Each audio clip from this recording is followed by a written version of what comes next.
नमस्कार मित्रों। पिछले भाग 91 में हम लोगों ने BNSS 2023 के सेक्शन 19 पर चर्चा किया था, which was related to assistant public prosecutor APP, सहायक लोक अभियोजक। मित्रों, जिस चैप्टर का विगत दिनों से हम लोग चर्चा करते चले आ रहे हैं, चैप्टर नंबर 2, जो सेक्शन 6 से लेकर सेक्शन 20 तक है, आज हम भाग 92 में उसका अंतिम सेक्शन 20 लेकर आए हैं। सेक्शन 20 BNSS 2023 हम लोगों को बताता है अबाउट डायरेक्टरेट ऑफ प्रोसिक्यूशन, अभियोजन निदेशालय के बारे में। अभियोजन निदेशालय राज्य में होते हैं, जिला में होते हैं, इसमें कितने कौन director, deputy director, assistant director होते हैं, उनकी क्या पात्रता होती है, किसके किसके कौन अधीनस्थ होते हैं और उनकी क्या शक्तियां और कार्य, इसके बारे में ये हमें बताता है। मित्रों, ये सेक्शन 20 BNSS 2023 हमें कहता है कि स्टेट गवर्नमेंट प्रत्येक स्टेट में एक अभियोजन निदेशालय स्थापित करती है और जिला में जिला अभियोजन निदेशालय स्थापित करती है। अभियोजन निदेशालय में एक अभियोजन निदेशक, डायरेक्टर ऑफ प्रोसिक्यूशन और जितना भी उनको उचित लगे, जितना आवश्यकता हो, उनको ठीक लगता है, उतना डिप्टी डायरेक्टर ऑफ प्रोसिक्यूशन, उप निदेशक अभियोजन को नियुक्त करते हैं। और जिला में स्टेट गवर्नमेंट जिला अभियोजन निदेशालय में जितना उनको उचित लगे उतना डिप्टी डायरेक्टर ऑफ प्रोसिक्यूशन और assistant deputy director of prosecution, उपनिदेशक और सहायक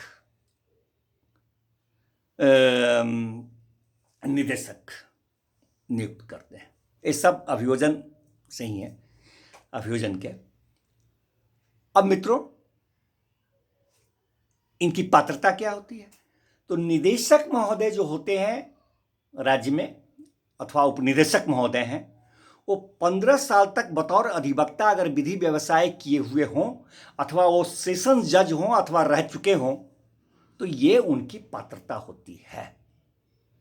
और वहीं पर यह सेक्शन बताता है कि सहायक निदेशक महोदय के लिए वो 7 साल तक अधिवक्ता के रूप में विधि व्यवसाय किए हों या प्रथम श्रेणी के न्यायिक दंडाधिकारी रह चुके हों, ये उनकी पात्रता होती है सहायक निदेशक के लिए। अब मित्रों, अधीनस्थता के बारे में बताता है ये धारा, कौन किसके अधीनस्थ होते हैं। तो निदेशालय का जो प्रधान होते हैं, निदेशालय मतलब राज्य, वो निदेशक महोदय होते हैं, डायरेक्टर ऑफ प्रोसिक्यूशन। निदेशक महोदय होते हैं जो राज्य में गृह विभाग के प्रशासनिक नियंत्रण के अधीन अपने कृत्यों का निर्वहन करते हैं, अपनी शक्तियों का निर्वहन करते हैं। निदेशालय के प्रधान निदेशक महोदय किसके अधीन? तो गृह विभाग के प्रशासनिक नियंत्रण के अधीन होते हैं, गृह विभाग के। और वहीं उप निदेशक जो हैं या सहायक निदेशक जो होते हैं, वो निदेशक महोदय के अधीनस्थ होते हैं और सहायक निदेशक स्पेशली उप निदेशक महोदय के अधीनस्थ होते हैं। मित्रों, उच्च न्यायालय में अगर मामले का संचालन करने के लिए, जो हम लोगों ने पिछले सेक्शन में पढ़ा था, सेक्शन 18 का उपधारा 1 अथवा उपधारा 8, सेक्शन 18 का उपधारा 1 अथवा उपधारा 8, उसके अधीन राज्य सरकार द्वारा जो नियुक्त पब्लिक प्रोसिक्यूटर थे, एडिशनल पब्लिक प्रोसिक्यूटर अथवा स्पेशल पब्लिक प्रोसिक्यूटर थे, वो निदेशक महोदय के अधीनस्थ होते हैं, जो उच्च न्यायालय में मामलों का संचालन करने के लिए 18(1) या 18(8) के अधीन राज्य सरकार के द्वारा नियुक्त जो पीपी साहब हैं, एडिशनल पीपी या स्पेशल पीपी होते हैं, वो निदेशक महोदय के अधीनस्थ होते हैं। और वहीं सेक्शन 18(3) और 18(8) 18(3) अथवा 18(8) के अधीन जो नियुक्त पीपी, एडिशनल पीपी या स्पेशल पीपी होते हैं। और पिछला सेक्शन जो जस्ट इसके पहले देखा, सेक्शन 19 का उपधारा 1 के अधीन जो नियुक्त असिस्टेंट पब्लिक प्रोसिक्यूटर होते हैं, वो उप निदेशक या सहायक निदेशक के अधीनस्थ होते हैं जी। अब मित्रों, ये तो अधीनस्थता हमने देखी, उसके पहले पात्रता देखी, कितने निदेशक उप निदेशक कहाँ होते हैं, जिला में होते हैं, राज्य वाले, उसको देखा। अब मित्रों, इनके ये धारा बताती है आखिर इन लोगों का कृत्य क्या है, शक्ति क्या है। तो निदेशक महोदय की शक्ति जो है, निदेशक जो राज्य में है, उनकी शक्ति ये है कि ऐसे मामले, जो ऐसे अपराध वाले मामले जो जिसकी सजा निर्धारित है 10 साल से ऊपर, 10 साल से ऊपर की सजा वाले, वो आजीवन कारावास हो या मृत्युदंड से दंडनीय हो, वैसे मामलों के कार्यवाहियों के शीघ्र निपटारा करना, और अगर कोई उस मामले में अपील किया जाता है तो उस पर अपना राय देने के लिए मॉनिटरिंग करना, ये निदेशक महोदय। अब उपनिदेशक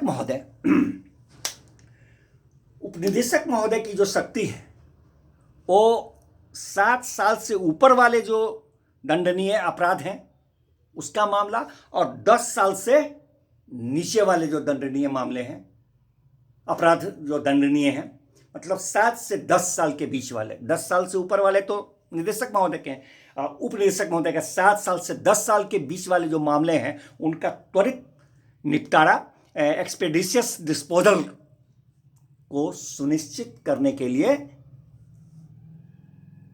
पुलिस रिपोर्ट का परीक्षा करना, उस पुलिस रिपोर्ट को क्या कहते हैं कि स्क्रूटनी करना और मॉनिटरिंग करना, ये उपनिदेशक महोदय का कृत्य है, उनकी शक्ति है। अब रह गया सहायक। तो सहायक निदेशक जो हुए, असिस्टेंट डायरेक्टर ऑफ प्रोसिक्यूशन, इनका कृत्य है 7 साल से नीचे के दंडनीय अपराध वाले जो मामले हैं उसका मॉनिटरिंग करना जी। ये इन तीनों का है। अब ये धारा यहीं पर बताता है कि ये जो शक्तियां इन तीनों की अभी हम लोगों ने वर्णन किया, इसके अलावा, इस शक्ति और इस कृत्य के अलावा, इस बीएनएसएस में, भारतीय नागरिक सुरक्षा संहिता के अधीन, वो सभी कार्रवाइयां ये करेंगे, संव्यवहार जो माने इससे संहिता से जुड़ी हुई है उसका संव्यवहार ये डील करेंगे। ये शक्ति भी इन तीनों को डायरेक्टर, डिप्टी डायरेक्टर अथवा असिस्टेंट डायरेक्टर महोदय को होती है। जो ऊपर जो वर्णित अभी हम लोगों ने किया, उसके अलावा जो संहिता में, इस संहिता में बीएनएसएस में जो है, उसका भी वो डील करने की शक्ति में है। इतना ही नहीं, ये भी कहता है कि जिन शक्तियों को, जिन कृत्यों को और जिस क्षेत्र के लिए में इन सब बातों का निर्वहन करने के लिए नियुक्त किए जाते हैं, इसके अलावा आप वो भी कर सकती उनको है जो राज्य सरकार अधिसूचना के जरिए विनिर्दिष्ट इनको करती है, वैसे शक्ति और वैसे कृत्य का भी ये निर्वहन करते हैं ये तीनों। और आखिर में ये धारा मित्रों बताता है कि राज्य के जो महाधिवक्ता महोदय होते हैं, एडवोकेट जनरल, तो एडवोकेट जनरल महोदय जब पब्लिक प्रोसिक्यूटर के कृत्यों का निर्वहन कर रहे होते हैं, उसका पालन कर रहे होते हैं, तो इस धारा का कोई भी उपबंध जो है उन पर लागू नहीं हो सकता। तो मित्रों, इस तरह ये धारा जो है हम लोगों को डायरेक्टरेट ऑफ प्रोसिक्यूशन के बारे में बताता है कि राज्य में एक प्रोसिक्यूशन डायरेक्टर ऑफ प्रोसिक्यूशन होता है, जिला में जिला अभियोजन निदेशालय होता है, उसमें कौन लोग होते हैं, क्या उनकी पात्रता होती है, किसके कौन अधीनस्थ होते हैं, उनका क्या कृत्य है, क्या शक्ति है के बारे में बताया। और इस तरह इस चैप्टर का समापन हुआ। मित्रों, मिलते हैं फिर नेक्स्ट चैप्टर में, नेक्स्ट भाग में, नेक्स्ट सेक्शन के साथ। तब तक के लिए आज्ञा।